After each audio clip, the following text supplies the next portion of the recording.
Sim. O uso prolongado das pílulas anticoncepcional pode causar algum problema para a mulher ou é normal? Pode sim. Principalmente as chamadas pílulas de emergência ou as pílulas do dia seguinte. Qual é a idade ideal para uma mulher consultar um ginecologista? Por que razão toda mulher tem a obrigatoriedade de consultar um ginecologista? A primeira consulta deve acontecer tão logo a mulher tenha a menarca. A menarca é a primeira menstruação. A ginecologia está ligada ao órgão genital da mulher. Sim.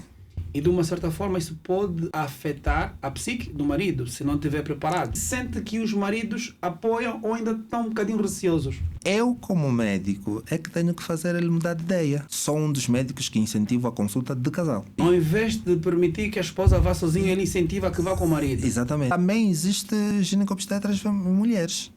Ou também existem mulheres? Ok. E é a maioria, né? São a maioria. Ok, São a maioria. ok. Mas Apercebeu-se de um caso em que um ginecologista talvez tenha se envolvido com a sua paciente? algumas doentes relatam: não, doutor, não gostei, o doutor me tocou de uma maneira um pouco estranha. Ok, já pacientes Sim, relataram de que o Sim. doutor tocou de uma forma estranha. Não é? Não é de uma forma profissional. Exatamente, é que eu nós faço. vemos que a internet, nós temos resultados para tudo, não é? Temos Sim. sugestões para tudo. Então, como é que vê essa automedicação com base em internet? Na verdade eu reprovo, porque se tu fores mesmo na internet, eles vão te dizer assim: esta informação não substitui uma consulta médica. Falando do aborto, quem mais corre riscos aí? A mãe ou o feto? Não é? Mas o risco que mais corre é a mãe. Pois é isso que eu quero perceber. Já se conseguiu verificar muitas mulheres a morrerem nesse estado Sim. por terem recorrido a um aborto muito mal feito? Sim, muitos casos. E dessa questão do sangramento e as contrações são os principais indicadores que uma mulher grávida não pode ignorar. Não pode mesmo. Essa história de que te traí, amor, mentiram para ti, quem te contou? Eu nem sei o que te falar. Je suis amoureux de toi, je suis désolé, quero dizer. Boa, família do meu coração, sejam todos bem-vindos em mais um Sanjay Podcast. Hoje um daqueles dias muito mais do que esperado, porque nós vamos falar hoje sobre a saúde íntima e reprodutiva da mulher. Para isso eu trouxe um ginecologista obstetra que vai tratar esses assuntos. Tem muitas questões que eu por acaso trago aqui, entre elas qual é a idade certa, a idade ideal para as mulheres, ou seja, para a primeira consulta com um ginecologista. De uma ou de outra forma, também será importante a gente sabermos porque que existe uma certa obrigatoriedade, ou se existe ou se não, que as mulheres tenham que frequentemente consultar um ginecologista. Alguns tabus existem ainda no seio deste ramo, né, daquilo que nós podemos aqui, no tema que nós vamos aqui trazer. E eu tenho aqui este meu especialista, doutor, se assim eu posso chamar, que nos poderá trazer essas questões. Mas atenção, ele é um médico ginecologista e automaticamente é médico obstetra. Eu estou aqui a separar porque eu acredito que o médico ginecologista, né, tem a ver com os órgãos sexuais da mulher, de alguma forma, se tiver alguma situação a ser tratada, né, ele avalia os órgãos sexuais da mulher, algumas questões para serem tratadas, e o obstetra vai estar ligado à questão de gravidez, o parto, pós-parto. Esse é o conhecimento que eu consegui, pelo menos, pesquisar até o momento. Mas vai ser interessante porque tem questões muito importantes que para as senhoras é muito mais do que essencial dominar. A partir da criança, não é, 15, 16 anos, acho que é importante este vídeo fazer assim prático. E acredito que nós trabalhamos com muito carinho e vamos pedir já que coloque o seu like, se possível, partilhe esse vídeo para mais pessoas, para os seus parentes e provavelmente poderá agregar. Dr. Fernando Mango, muito bem-vindo ao Sanjay Podcast. Boa noite, telespectadores, ou boa noite, internautas, né? Boa. Podemos assim dizer. Muito obrigado pelo convite. Bom, muito obrigado. Ficamos muito felizes pelo convite, né? Boa. Na verdade, nós estamos a agradecer porque acreditamos que nos vai agregar muito e é um assunto muito mais do que pertinente. Eu, por acaso, partilhei com algumas pessoas de sexo feminino e quando eu disse que traria o Dr. Mango, ficaram muito maravilhadas, sobretudo pelo tema e bastante pertinente. Quer dar algum acréscimo na sua apresentação? Eu o apresentei como um médico ginecologista e médico obstetra. Falei bem, falei mal. O que é que eu poderia acrescer na nossa apresentação? Na verdade, sou Fernando Mango, sou gineco-obstetra, sou marido, Boa. pai, sou trabalhador, sou amigo. Boa, que bom. Curto e objetivo. Exatamente. O que eu queria perguntar já esta nomenclatura ginecologista e sendo obstetra, o que um vai diferenciar do outro de forma resumida? Eu passei aqui aquilo que era a visão, pronto, provavelmente estivesse certo ou errado, só para que deixemos mesmo muito claros. Quando estamos a falar de uma ginecologia, ou da ginecologia, ou quando estamos a falar da obstetrícia, acho que é assim que se diz, né? Sim. Pronto. O que afinal de contas é uma outra palavra? É o seguinte, na verdade, a ginecologia e a obstetrícia parece ser uma especialidade só, né? Mas há países em que tu podes fazer só uma das coisas. Ou pode ser obstetra ou pode ser ginecologista, né? Mas em Angola as duas especialidades são agregadas. O que acontece? O ginecologista é aquele especialista que vai tratar da saúde reprodutiva feminina. Okay. Da saúde dos órgãos, das doenças, do foro meramente feminino. Okay, né? okay. Já o obstetra vai tratar da gravidez, da concepção, do segmento, do parto e do pós-parto. E outras situações ligadas à gravidez. Boa. Exatamente. Boa. Mais do que esclarecedor. Farei a primeira pergunta e aqui é a minha dos sonhos. Qual é a idade ideal para uma mulher consultar um ginecologista? E vou agregar essa pergunta, por que razão toda mulher tem a obrigatoriedade de consultar um ginecologista? É o seguinte, na verdade é uma pergunta extremamente importante, né? E nós gostaríamos de passar para as mulheres. A primeira consulta, geralmente, deve acontecer tão logo a mulher tenha a menarca. O que é a menarca? A menarca é a primeira menstruação, né? A não ser que ao longo do crescimento desta mulher aconteça alguma situação menos abonatória, ela pode ir antes. Mas o que se aconselha, né, é que tão logo ela tenha a primeira menstruação, ela deve procurar o ginecologista. Por quê? Porque ali nós vamos passar alguns conselhos, né? Por quê? Porque nós crescemos, né? E há famílias que não têm uma cultura de conversar com as meninas. E às vezes, tão logo a menina começa a menstruar, né?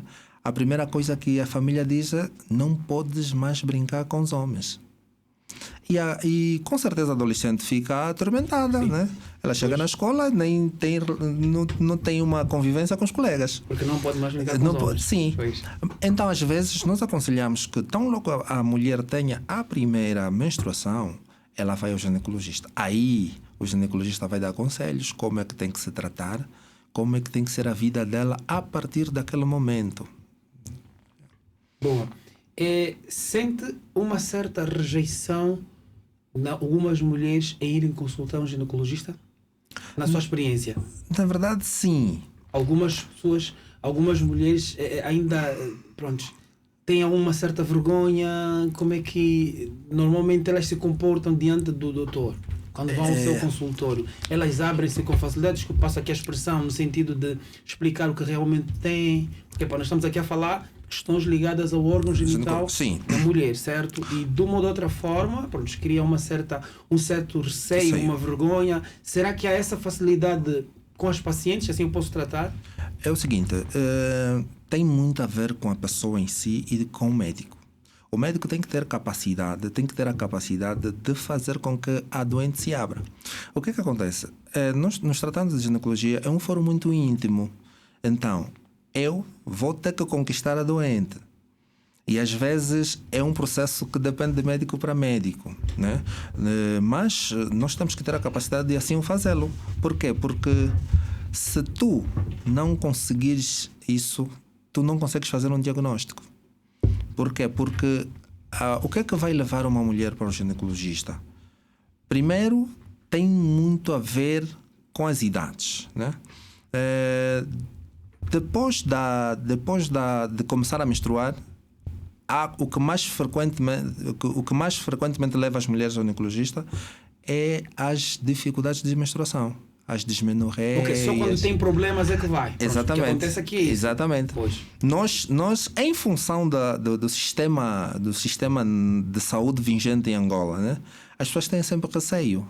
O hospital está muito cheio e tal, então não vou me submeter a uma fila e não tenho nada. É a primeira desculpa, né?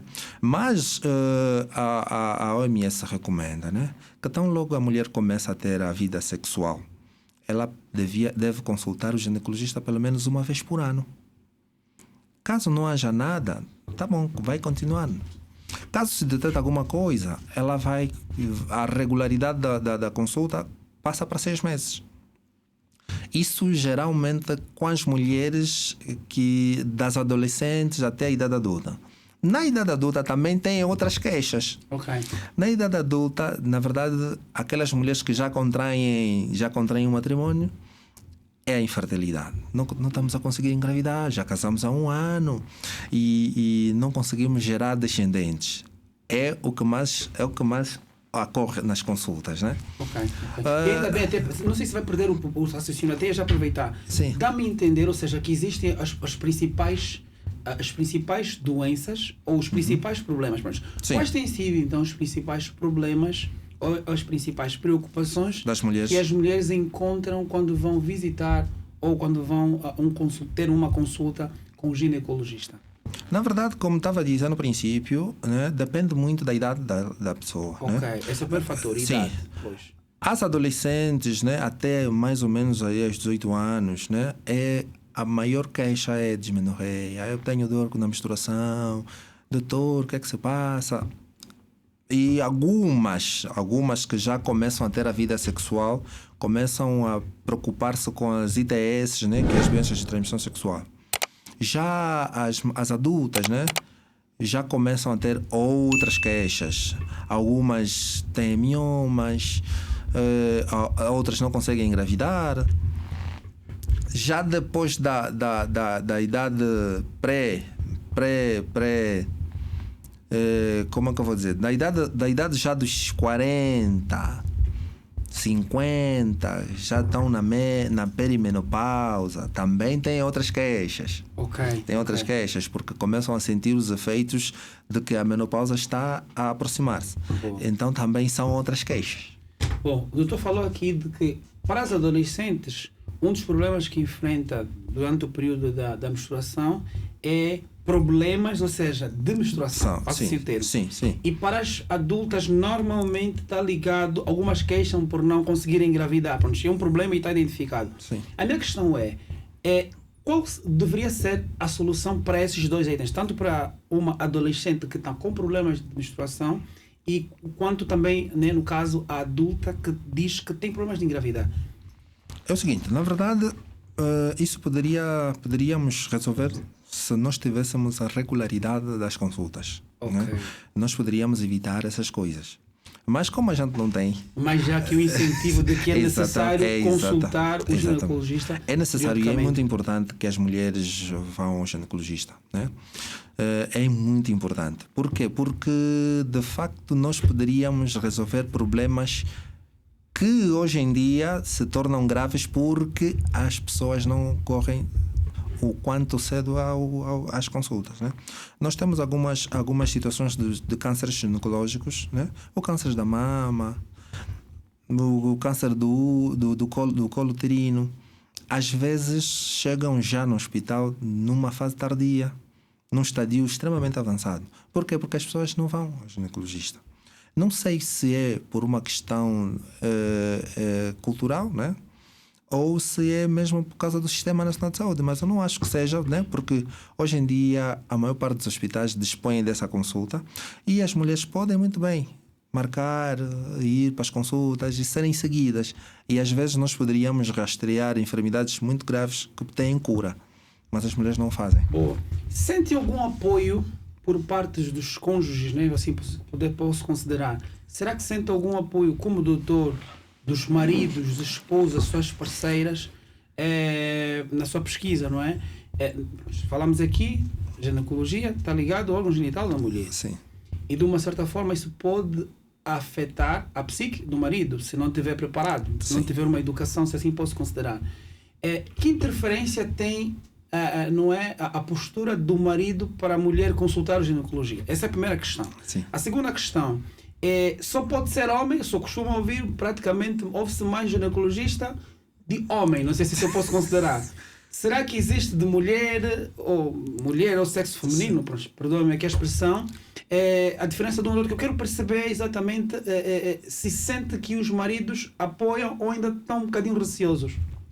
No princípio havia um certo receio. Okay. Mas, assim, todo homem por natureza tem receio que outro homem veja a sua mulher nua. Okay. Isso é assim, taxativo.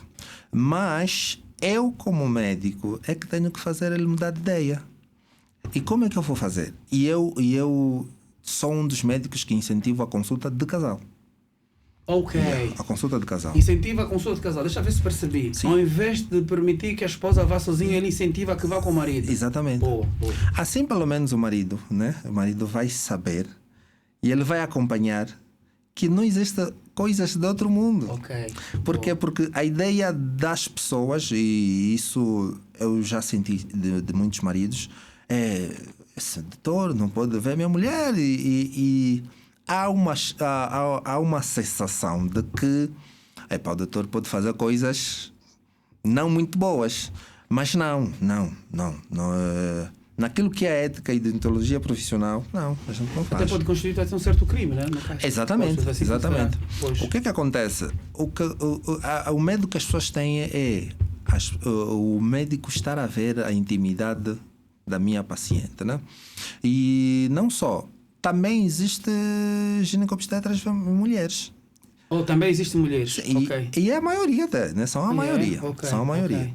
Mas e eu já senti isso muitas vezes, né? As pessoas marcam consulta e dizem, não, doutor, não quero você, tem que ser mulher. E eu digo... Na parte da paciente mesmo? Na parte da paciente. Ok. E você diz, não tem problema. Eu vou chamar a minha colega, ela vai te tratar. Só que há uma coisa que não é exatamente uma polêmica, né? Uhum. Mas eu já tive muitas discussões sobre isso. E eu sempre digo assim, não importa quem te veja, ela só precisa te ver com profissionalismo. Seja mulher ou homem, né? Eu às vezes até digo, e eu às vezes brinco com as doentes, os homens são mais carinhosos. Os homens são mais carinhosos, são mais atenciosos. Sem colocar desprimor as mulheres, né? Mas eu já tive uma situação que aconteceu no Lucrécia Paim, e uma médica me disse assim, eu estava fazendo um procedimento e ela diz, eu acho que os homens não deviam ser ginecologistas. E eu disse, discordo. E ela olhou para mim, e ela era a nossa professora, e você não pode discordar da professora, claro. Eu disse, discordo. E ela disse, e por quê? Eu disse, doutora, eu trato os órgãos das mulheres porque eu preciso deles. E a doutora não precisa. Ela disse, não, você é um bandido. Eu disse, não, doutora, vamos por partes. Vamos por partes, ok. A doutora trata uma mulher por quê? É por companheirismo, essa coisa, tá bom. Eu trato porque eu acredito, né? Que um amigo meu em qualquer parte do mundo vai precisar daquilo. E eu quero tratá-lo para que ele tenha satisfação plena da sua vida sexual. E todo mundo diz, não deixas de ter razão. Pois, porque envolve a questão da saúde e tudo mais. Exatamente. E as mulheres têm aquela característica, as mulheres são um pouco mais difíceis, né? Por quê? Porque as mulheres... No caso, ginecologista, mulheres. Sim. Pronto. As mulheres... a mulheres... expressão certa? Sim. Ginecologista, mulher. Sim. Pronto, ainda bem. A ginecologista. Ok, a ginecologista. Nós todos sabemos, não é sermos machistas, né? Sim. Mas as mulheres apoiam-se muito pouco. Apoiam-se pouco? Sim. Sim. As mulheres apoiam-se pouco? Sim. Eu já fiz às vezes comentários de colegas, né? Um pouco abanatórios. Pela minha experiência. Se tu fores numa sala de partos, são mais as mulheres a darem berros às outras mulheres a terem os bebês.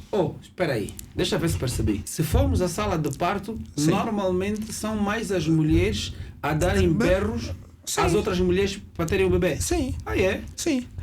Se fizeres um inquérito e perguntares como é que foi o teu parto, quem te acompanhou, a mulher, como é que ela te tratou, as próprias mulheres vão responder.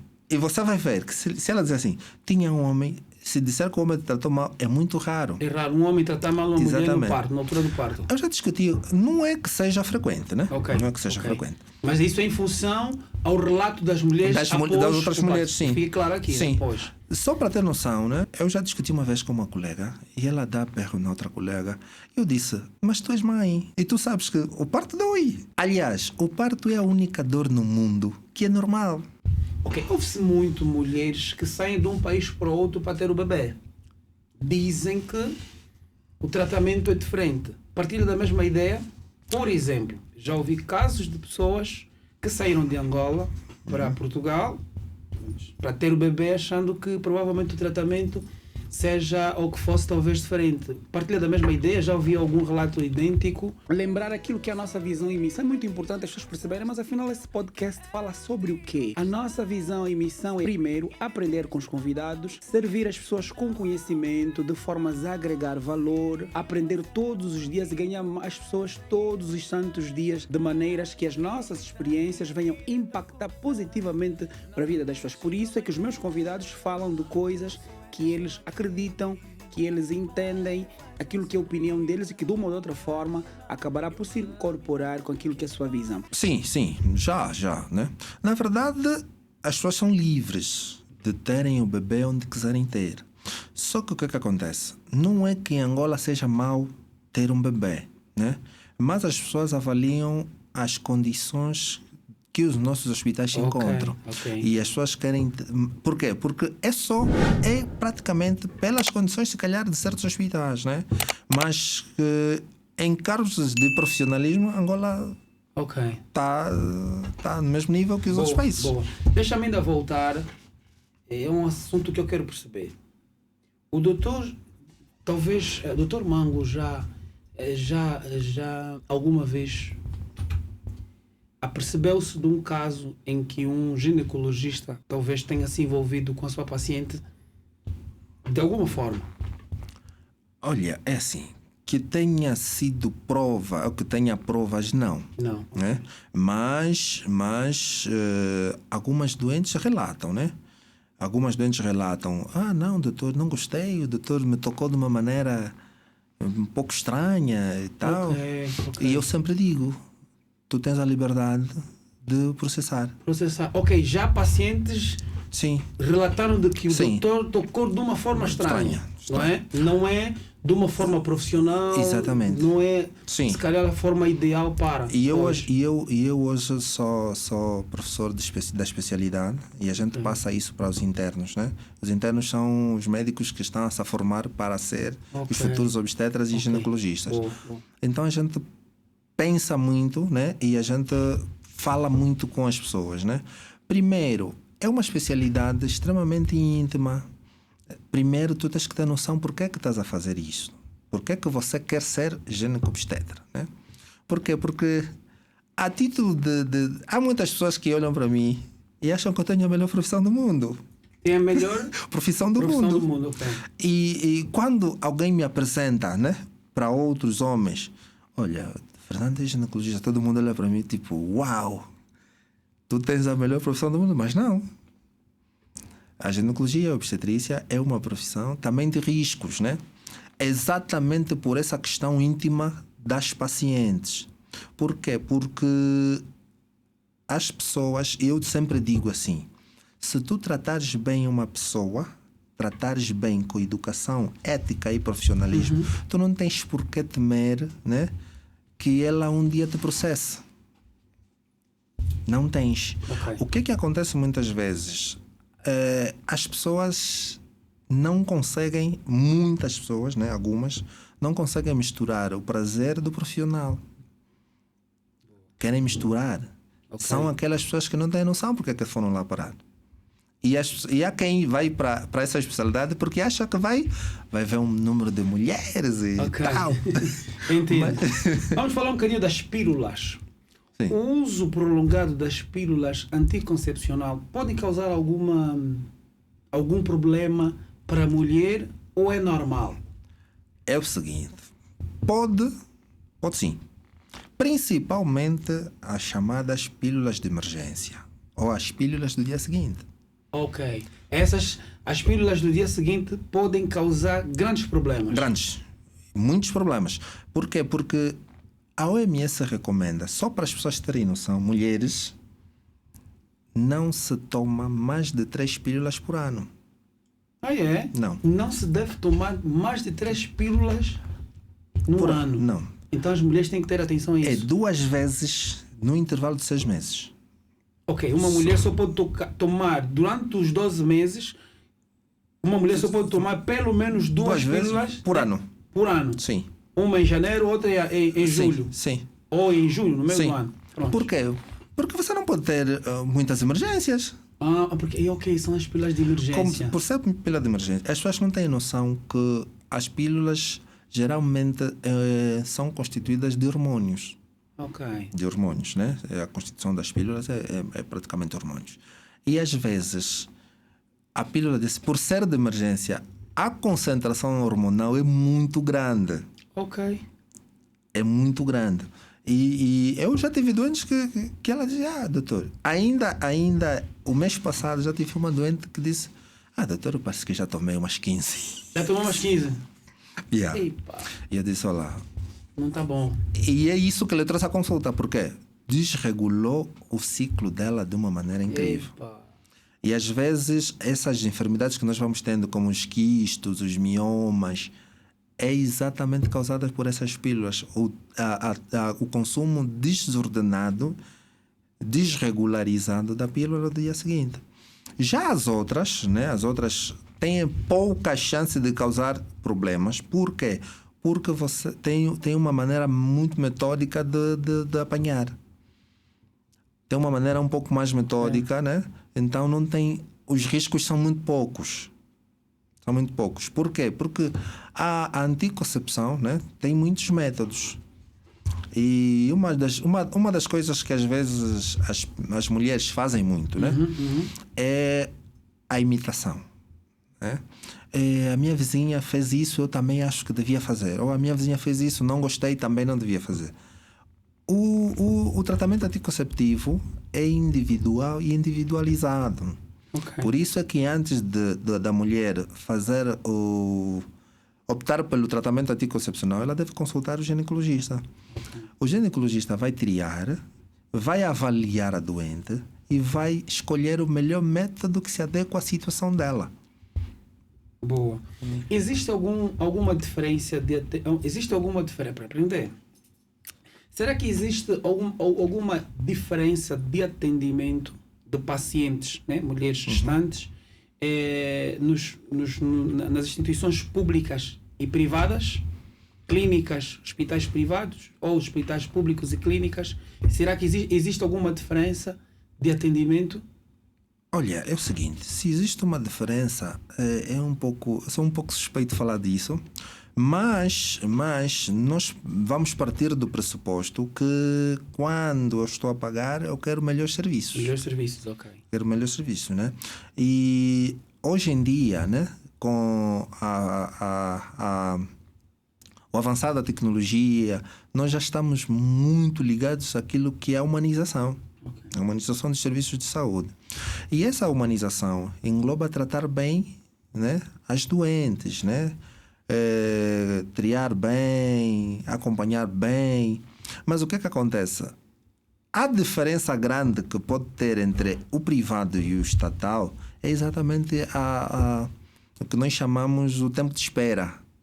Né? O tempo de espera. O tempo de espera é maior no hospital público. Okay. Por quê? Porque o hospital público é que recebe a maior parte das doentes. Já a clínica, nem todo mundo tem capacidade para lá ir. Pronto. Então, e hoje em dia as clínicas estão um pouco mais organizadas e que as pessoas marcam. Né? E se tu marcas, tu não tens por que esperar muito tempo. Então, a diferença está exatamente nisso. Mas os profissionais são praticamente os mesmos. Boa. São praticamente os mesmos. Eu acho que no tratamento, naquilo que é o atendimento pessoal, eu acho que não tem diferença. mais o tempo de espera e algumas condições que as clínicas têm, como alguns exames que às vezes o hospital estatal não tem. Só a diferença. Como é que o Dr. Mango vê a automedicação para as mulheres nesta era da internet, do Google? Qual é a sua opinião relativamente a isso, sobretudo no tema que nós estamos a falar sobre, não é, a questão da ginecologia, né? Pronto, do órgão da mulher. Sim. Algumas questões, até falamos agora aqui das pílulas, não é? Pílulas do dia seguinte. Essa recomendação, essa automedicação, como é que vê? Estou com uma dor, às tantas não tem, ligo para o Dr. Mango, está com o telefone desligado e vou para a internet. Estou com essa dor, assim. Que e nós faço? vemos que a internet, nós temos resultados para tudo, não é? Temos sugestões para tudo. Então, como é que vê essa automedicação com base na internet? Na verdade, eu reprovo obviamente. Por quê? Porque se tu fores mesmo na internet, eles vão te dizer assim: esta informação não substitui uma consulta médica. Boa. Então, significa que já estão a te avisar que isso é só uma informação. E uma coisa que as pessoas não sabem: cada doente é um doente, né? Nós não somos um conjunto. As pessoas têm essa de, não, eu vou para a internet. E hoje em dia as pessoas querem muito ter likes. Sim. Então vão metendo informações e estão metendo informações muito perigosas. Há informações muito perigosas. Eu acho que a internet ainda não substitui uma consulta presencial. Por quê? Porque o que é que acontece? É que você às vezes pensa que o que a outra está a sentir, vocês até podem sentir a mesma coisa e terem doenças diferentes. Podem sentir a mesma coisa e terem doenças diferentes. Então, logo, a internet não te vai salvar. Não te vai salvar. Porque você vai colocar, tenho febres. Antigamente havia uns lá, tem febre, é malária. Todo mundo, não, tem febre, é malária. Mas não. Existe 1 milhão de doenças que dão febre. E aí, você só vai saber que não é malária se fores para o médico. O médico vai avaliar. Não, tem malária, tem febre, tá bom. Tem mais o quê? Não. E é aquelas informações que para nós parece sem importância. O médico valoriza. Eu quero entender quais são...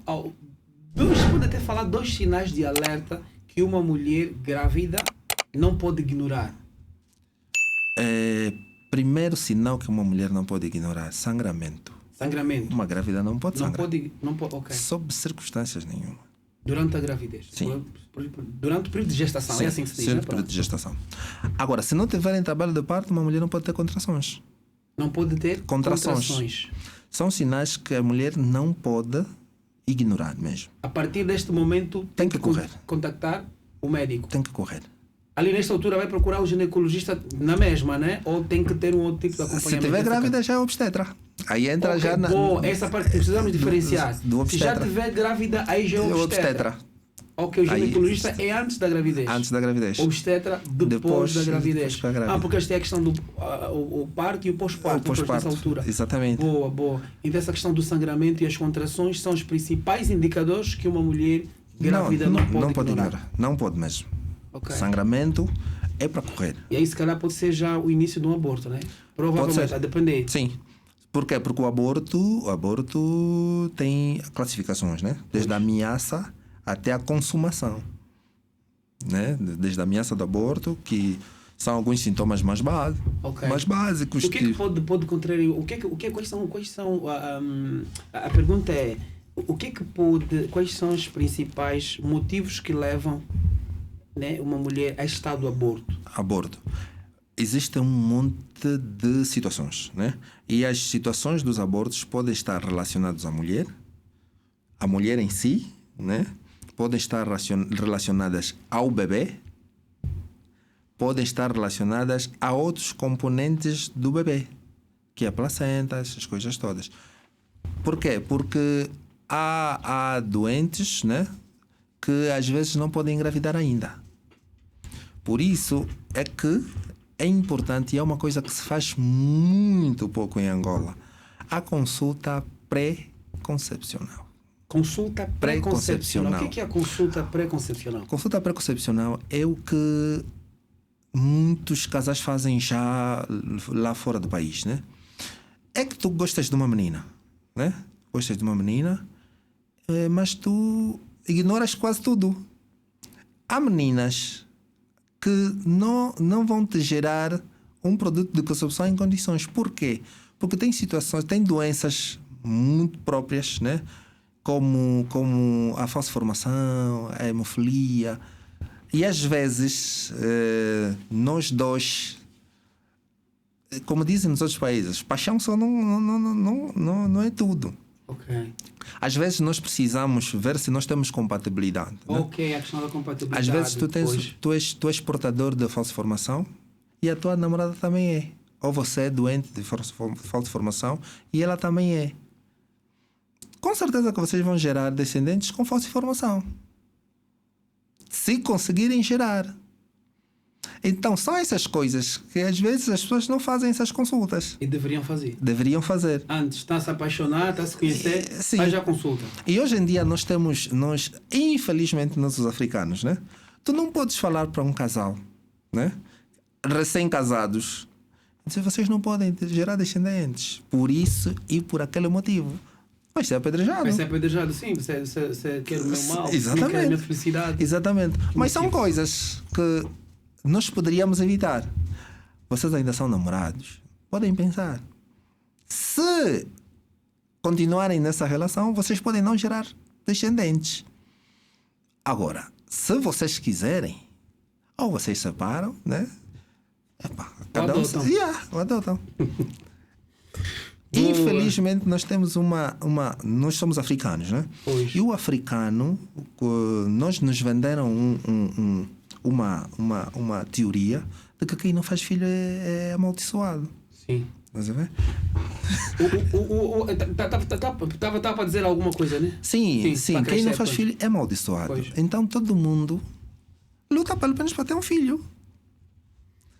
Mas nós já temos que começar a pensar que há casais que simplesmente não querem ter filhos. Não querem ter filhos, sim. Há casais que não querem, escolhem não ter filhos. Escolhem não ter filhos. Mas a família, se aperceber disso, vão ter problemas. Pois, tem que então fazer nós temos que aprender a conviver com isso.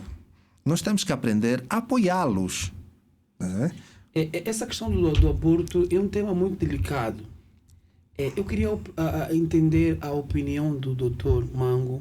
Como é que lida com questões de gravidez ou gravidezes indesejadas? Na verdade, é um problema muito, muito sério.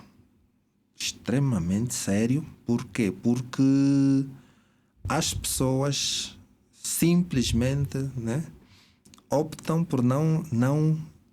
Poderiam evitar, para começar, né, chegar até esse ponto. Né? Mas quando o fazem já... Né, tem sempre a tendência de não dar seguimento. Mas eu costumo dizer assim, quanto ao aborto, eu tenho duas opiniões diferentes. O Fernando como religioso acharia contra. Mas como profissional, eu já começo a pensar que o Estado deveria liberar, né, pelo menos a uma certa idade. Por quê? Boa. Isso é uma sugestão. Boa. Essa intervenção é sua, né? Sua análise. Sim. Acha que o Estado deveria referenciar uma idade gestacional. Gestacional para o aborto. Por quê? Porque o simples facto de ser proibido por lei faz com que as pessoas façam-nos nas piores condições. Okay. E nós estamos a ter muitas mortes por causa disso. Porque se o Estado libera, as pessoas serão obrigadas a ir para o hospital. E no hospital vão ter o melhor tratamento e o melhor segmento. Por ser crime, ninguém vai no hospital. O que é que nós vamos fazer?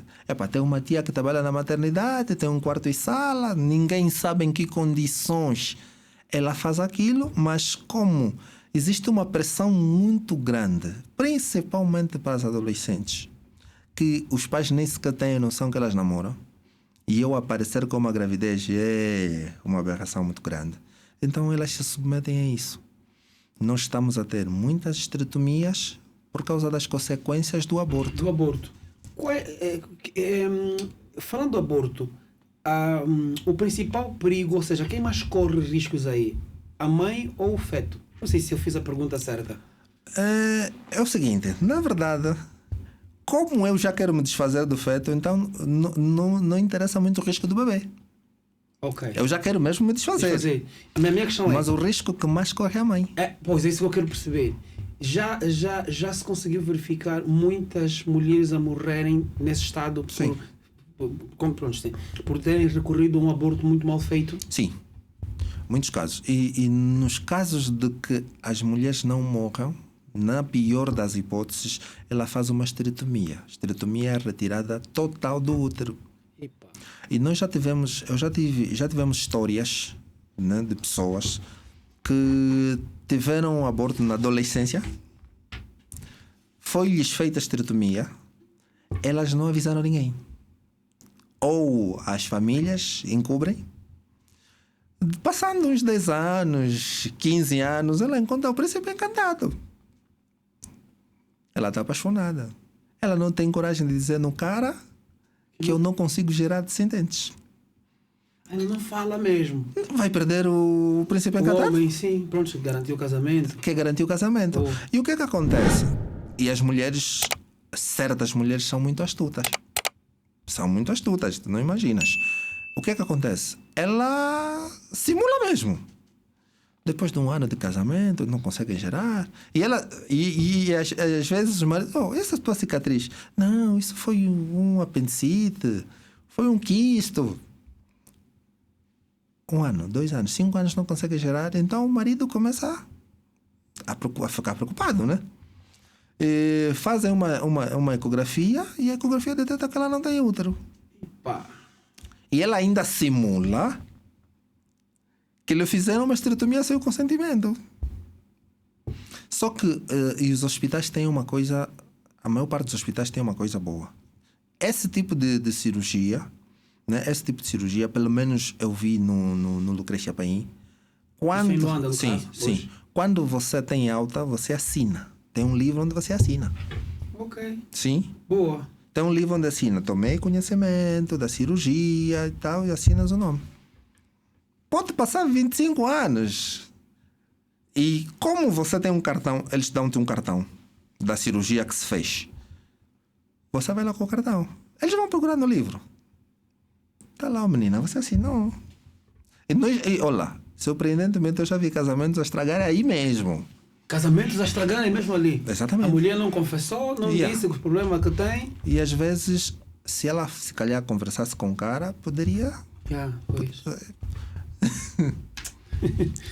Yeah. Temos que falar. Falar a verdade é sempre bom. Exatamente. Certo? Falar a verdade é sempre bom. Nós temos pouco tempo. E para passarmos a tempo. Está a ser muito interessante esse programa. Até já quero fechar, mas também estou por acaso a conseguir me interessar também. É um assunto um bocadinho complicado. É a questão da questão mesmo do parto. Eu falei mesmo por causa do âmbito religioso, mas pronto, acabei por entender. Lembrar aquilo que é a nossa visão e missão é muito importante as pessoas perceberem, mas afinal esse podcast fala sobre o quê? A nossa visão e missão é, primeiro, aprender com os convidados, servir as pessoas com conhecimento, de formas a agregar valor, aprender todos os dias e ganhar as pessoas todos os santos dias, de maneiras que as nossas experiências venham impactar positivamente para a vida das pessoas. Por isso é que os meus convidados falam de coisas que eles acreditam, que eles entendem, aquilo que é a opinião deles e que de uma ou de outra forma acabará por se incorporar com aquilo que é a sua visão. Uma questão que eu queria fazer, ou seja, que eu tenciono fazer, está ligada ao ciclo menstrual da mulher. Se me permitir, falarmos um bocadinho sobre isso. Algumas mulheres têm muita dificuldade de saber, afinal, em que momento ela pode engravidar ou em que momento ela não vai engravidar. Sim. Deixa eu ver se eu aprendi da forma correta. Eu aprendi a contar os 14 dias. A partir do primeiro dia que a mulher começa a menstruar, eu conto 14 dias. Depois de chegar aos 14 dias, por exemplo, a mulher começou a menstruar no dia 1 de janeiro, no meu mês. Pronto. A mulher começou a menstruar no dia 1 de janeiro.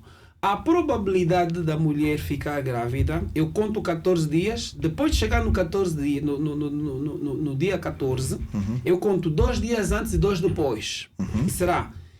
Antes do dia 14 vem o 13 e o 12. Sim, sim. E depois do dia 14 vem o 15 e o 16. Ou seja, entre o 12, 13, 14, 15 e 16, entre esses 5 dias, tem um dia em que a mulher pode ficar grávida. Essa informação que eu, por acaso, pesquisei durante alguns anos, provavelmente eu esteja errado, mas eu queria aqui, por acaso, tirar a dúvida de uma vez por todas, né? Aqui no Dr. Mango, que é médico ginecologista e obstetra, sobre essa situação final. Como é que uma mulher pode fazer para dominar o ciclo menstrual sem encontrar com o telefone? Porque hoje em dia as mulheres olham muito o telefone. Sim, então, e às vezes o telefone engana. Às vezes o telefone engana, ainda mais. Sim. Pois. O que é que acontece? É preciso perceber, primeiro, que tipo de ciclo a mulher tem.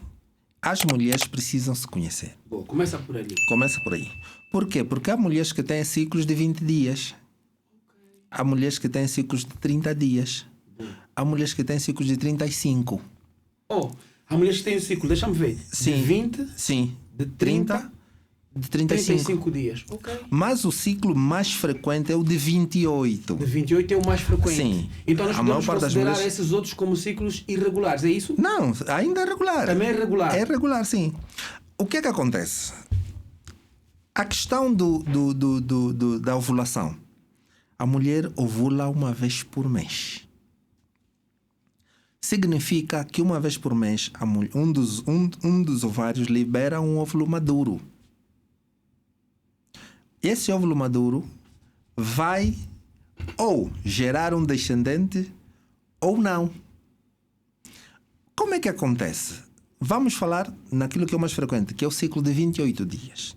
No ciclo de 28 dias, a mulher vai ovular no meio do ciclo. 28 dividido por 2 é 14. Significa que a mulher vai ovular no dia 14. Mas por que o dia da ovulação torna-se período fértil? Por que não é dia fértil? Por uma questão simples. Boa, gostei dessa. Por que não é dia fértil, mas sim o período fértil. Okay. O período surge exatamente por quê? Porque a mulher, ao ovular, né, o óvulo fica disponível durante 48 horas. Há literaturas que já falam 72 horas. Significa que se a mulher ovular no dia 14, vai ficar dia 14, dia 15, dia 16, às vezes até dia 17. Ainda a esperar para ser fecundado. Certo? Certo. E outro ponto. Por que que isso justifica o aumentar 3 dias depois do 14? Ok. Agora, o diminuir 3 dias antes do 14. Por que que se justifica isso? Por uma questão também muito simples. Deus é tão bom. Quando nós temos uma relação sexual, o espermatozoide pode ficar vivo dentro da vagina também durante 48 horas. Também há literaturas que falam em 72. Nem que tomar banho. Nem que tomar banho. É? Sim. Nem que a mulher tomar banho. Não, ele está vivo ainda. Está vivo ainda. O que é que vai acontecer? Se você tem uma relação sexual no dia 12 ou no dia 11... No dia 11, na nossa conta dos 14 dias, né? Numa Nós conta de perdemos. 14 dias, Pô. ele vai ficar 12, 13 e 14, quando a mulher ovular, ele ainda se encontra. Engravida. Por isso é que constitui período fértil, por causa dessas duas particularidades. É exatamente por isso. Agora, quando este óvulo não é fecundado, ele sai. Ele não pode ficar aí. Mas sai em forma de quê? Em forma de menstruação. Por isso que isso pode ser dúvida de muitas mulheres. Sim, sim. Né? Sim. Há mulheres que me dizem: não, doutor, eu não posso estar grávida porque eu menstruei. E eu digo assim: não é possível menstruar. Grávida não menstrua. Mulher grávida, fique Não, claro. não mistura. Mulher grávida não menstrua. O que é que acontece muitas vezes? E se você fizer uma análise, tu vais perceber que ela diz, não, doutor, eu sangrei uns 2 dias. E quando você analisa, fala, como é que foi a menstruação? Mas na verdade não era exatamente como menstruação. O que é que acontece? Depois da fecundação. A fecundação dá-se no terço médio da trompa de falópios. Terço membro Terço médio da trompa de falópios. Ok. A mulher tem 2 trompas e tem 2 ovários. É? Sim, tem 2 trompas e 2 ovários. A trompa é como se fosse um tubo, uma canalização. E o óvulo sai do ovário e fica lá na trompa. Fica lá mesmo à espera. E o espermatozoide entra pela vagina, vai pelo colo uterino, dá a volta, encontram-se na trompa. Depois dali, já o ovo fecundado tem que voltar no útero, onde vai se implantar, onde vai se desenvolver. Quando chegar no útero, muitas mulheres, a implantação no endométrio gera um pequeno sangramento. E muitas pessoas confundem como se fosse menstruação. Mas não, é só um sangramento de implantação. Chama-se sangramento de implantação. Pronto, tem aqui, deixa unir com o uso da camisinha. Chega uma adolescente no seu consultório, diz que doutor, já comecei a menstruar e tudo mais, e começa a fazer as suas consultas regulares com o doutor Mango. E depois de uns 2, 3 anos, ela vem fazer a seguinte pergunta. Esse aqui é o exemplo. Okay. Doutor Mango, eu gosto do meu namorado. Pronto, isso é uma questão de... Sim. Aqui é um exemplo. Eu gosto do meu namorado. Eu posso ter relações com o meu namorado no período fértil, mas usando a camisinha? O que é que o doutor poderia aconselhar na sua paciente? Sim, tu podes. Se ela realmente quiser evitar uma gravidez, ela pode. Então, o uso da camisinha, ou seja, o preservativo que chamamos ali, ele é 100% garantido que, tendo relações no período fértil, a mulher não vai engravidar. É isso que o doutor está a dizer. É assim. É preciso perceber que a camisinha também faz parte do tratamento anticoncepcional. A camisinha faz parte do tratamento anticoncepcional. Sim. De que forma? Por quê? Porque o tratamento anticoncepcional é todo aquele tratamento físico, biológico, que vai fazer com que a mulher evite gravidez. Okay. Exatamente. E a camisinha tem a vantagem de, para além de evitar a gravidez, evita doenças de transmissão sexual. Okay. O que é que vai acontecer? Nenhum tratamento anticoncepcional é 100% eficaz. Tem as taxas de falha. Por quê? Porque a camisinha pode arrebentar. Mas, se a camisinha for bem usada, não. Ela não tem esse risco. Ela não vai engravidar. O que é que acontece? E tem a ver com a perícia, com cada um, como cada um usa. Senão, a camisinha em si, não evita a gravidez e evita ainda doenças de transmissão sexual. Então, as camisinhas que furam, se calhar o fabrico não é bom. Podemos assim considerar. É o seguinte, porque ouve-se muito ali, não, a camisinha furou, estourou e tudo mais, mas o que se ouve. Não, o que é que acontece muitas vezes? Às vezes é o mau uso. Ok. É o mau uso do preservativo. Por quê? Porque há quem, né? O doutor normalmente também aconselha, instrui o uso, ou isso é uma outra área? Não tem nada a ver com... Nós também. Ok. Então a camisinha precisa também de algum treinamento para usar. Exatamente. Ok. Não é só tirar e usar. Não. Ok. E hoje em dia nós temos um monte de fantasias sexuais. Às vezes... Fantasias sexuais? Sim. Ok. Às vezes é preciso saber de que produto é feito o teu preservativo. A maior parte é feito de látex, né? Mas às vezes há produtos de látex que é proibido usar com outros produtos. Há quem ainda usa o lubrificante e às vezes isso desgasta o material. Faz com que a camisinha arrebente. Doutor, eu estou quase a terminar. O nosso programa está a começar a ficar quente. Eu, por acaso, queria lhe provocar. É um assunto que eu quero tratar consigo, se me permitir, numa outra ocasião. Sim. Mas deixa só uma deixa. Qual é a sua visão das mulheres usarem o chamado vibrador? Qual é a sua visão relativamente a isso? aconselha, se uma paciente vier até consigo no seu consultório e dizer, pá, doutor, eu quero usar o vibrador, que conselhos pode dar? O que é que poderia dizer essa sua paciente? Epá, é uma situação extremamente simples também e complicada ao mesmo tempo. Vai usar o vibrador porque não tem parceiro, né? Por quê? Porque primeiro precisamos partir disso, né? Agora, há aquelas situações que o parceiro ou o casal acha que precisam de apimentar. Ok. Né? No consenso já dos dois. No consenso dos dois. Tem que haver consenso dos dois. Sim. Agora, se ela não tem parceiro e ela quer ter uma satisfação sexual, nós não podemos dizer que não. Não podemos desaconselhar. Cada um. É porque ela quer. Agora, se tiver parceiro, né? Eu não sei qual é a visão do parceiro dela quanto a isso, né? Porque tem aqueles parceiros que sentem-se traídos também, né? Hoje em dia nós somos machistas e tal. Exatamente, mas por quê? Eu não chego, essas coisas e tal. Eu não chego. Mas agora eu quero assim ouvir eu quero ver assim uma visão, uma resposta do doutor sem a consulta. Sem ser profissional, sem ser, pronto, essa coisa toda de idade. A sua visão como homem, pronto, qual é a sua visão sobre o uso acha que todas as mulheres tinham que ter pelo menos ali um vibradorzinho em casa? É o seguinte, o que eu acho, pessoalmente, é que todo ser humano deve ter a plena satisfação sexual. Ok. Né? Todo mundo tem direito de desfrutar em pleno a sua vida sexual. E se desfrutar a sua vida sexual implica ter um vibrador para você sentir-se totalmente satisfeito, eu aprovo. Boa.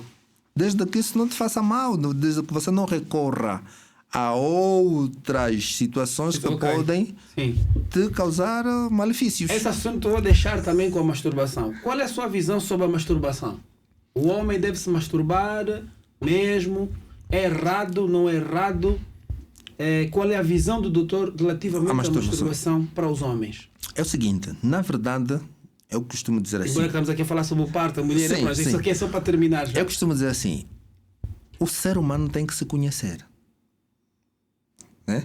E às vezes a masturbação nos dá esse autoconhecimento.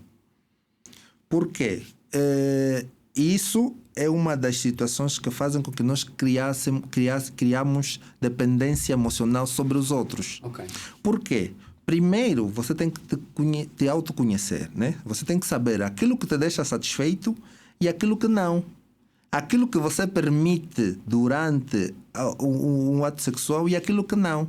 Depois de tu te conheceres, tu estás em condições de orientar a pessoa que está contigo, né? Orientá-la naquilo que te deixa mais satisfeito. Okay. Então, eu não acho de todo contra, a não ser que... Só espero que...